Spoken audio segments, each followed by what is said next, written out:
Мостот ќе биде со должина од 24 метра, а широчина ќе биде 22 метри. Од тие 24 метра, плюс имаме од двете страни по 3 метра како до формување по 3 метра и од едната и од другата страна на мостот, за да има некоја преодна линија од коловозот со делот на мостот. Така да во суштина мостот ќе биде долг околу 30 метри, а широк, како што кажав, ќе биде 22 метри. Од кој што ќе биде во средината со 4 коловозни ленти, секоја коловозна лента ќе биде по широчина од 3,5 метри, тоа значи дека две во едната страна, две коловозни ленти во другата страна, и од по секоја страна ќе има една пешачка патека од 2,5 метра и една велосипедска патека од 1,5 метар.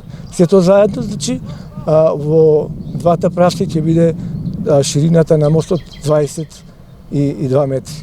Да кажем дека овој мост ќе се гради од прилика 4 до 5 месеци и средствата кои што ги оддели општина Прилеп ќе бидат околу 35 милиони денари или поточно 574.000 евра.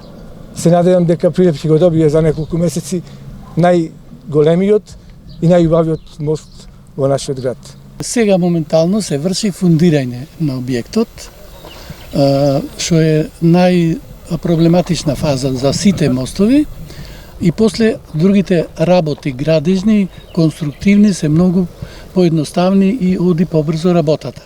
Овој мост е правен по најсовремените и проектиран и димензиониран према најсовремените европски прописи. Значи, поранешните мостови и тој таму и другите се работени по оние стари норми и така натаму.